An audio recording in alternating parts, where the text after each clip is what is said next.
Narendra Modi stadium रे खेला जाइतिबा रोमांचकर match number 56 रे जीटी बनाम एसआरएच परस्पर सह मुहांमुही होइथिले जेउथरे साई सुदर्शन को 61 रन इनिंग्स एवं कागिसर आबाडा घातक बोलिंग रे जीटी विजय लाभ करथिला 82 रन रे। एहारी सह जीटी प्रथम दल जीए की 2026 आईपीएल रे 16 पॉइंट्स प्लेऑफ को क्वालिफाई करिछि। तेबे वीडियो रे आगु को बढ़िबा आगरु वीडियोटी को गोटे लाइक एवं चैनल को सब्सक्राइब कर देबे। तेबे एसआरएच अधिनायक पैट कमिंग्स टॉस जीति प्रथमे बोलिंग करिबा को निष्पत्ति जेउथरे एसआरएच प्रारंभ रे जीटी को गुरुतर भाव में क्षतिग्रस्त करथिला एवं जीटी को पावर प्ले रे 34 रन में सीमित रखिथिला जहाँकि जीटी रही सीजन रे सबुठु निम्नतम स्कोर पावर प्ले रे। SRH pacer Prafulla Hinge power play रे 2टी बड़ विकेट नैथिले जेउथरे अधिनायक सुमन गिल 5 रन रे एवं जॉस बटलर 7 रन रे आउट होई पेविलियन फेरथिले। परे ओपनर साई सुदर्शन को जोग देइथिले निशांत सिद्धू 22 रन करथिबा बेले पैट कमिंग्स तांकू आउट करथिले। एणिकी मिडिल ऑर्डर रे साई सुदर्शन एवं वाशिंगटन सुंदर को 60 रन भागीदारी रे दल सही 24 स्कोर करथिला। तेबे 17 over set batsman Sai out होइथिले साकिब हुसैन को हातरू। साई 44 बॉल रे 5टी चौका 2टी छक्का सह 61 रन बाड़ैथिले। शेषरे वाशिंगटन को अर्धशतक सहित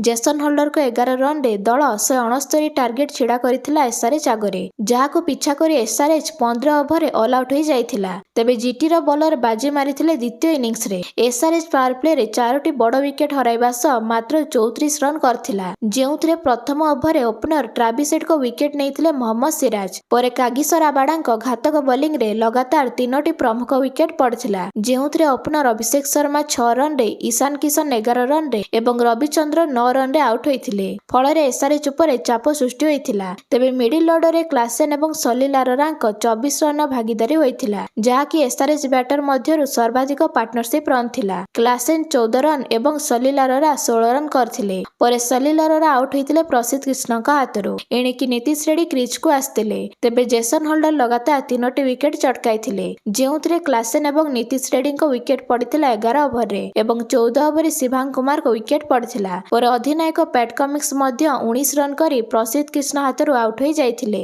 शेष विकेट राशिद खान को हाथ को जाइथिला जेउथरे प्रफुल्ल हिंगे आउट होइथिले। एहारी सह एसआरएच रो समस्त विकेट पानी भलिया बोही जाइथिला एवं एसआरएच 15 ओवर रे 86 रन करे ऑल आउट होइथिला। तेबे राबाडा तांको 4 ओवर घातक स्पेल रे मात्र 28 रन दे 3टी बड़ विकेट नैथिले जहाँ पे तांको प्लेयर ऑफ द मैच पुरस्कार मिलिथिला।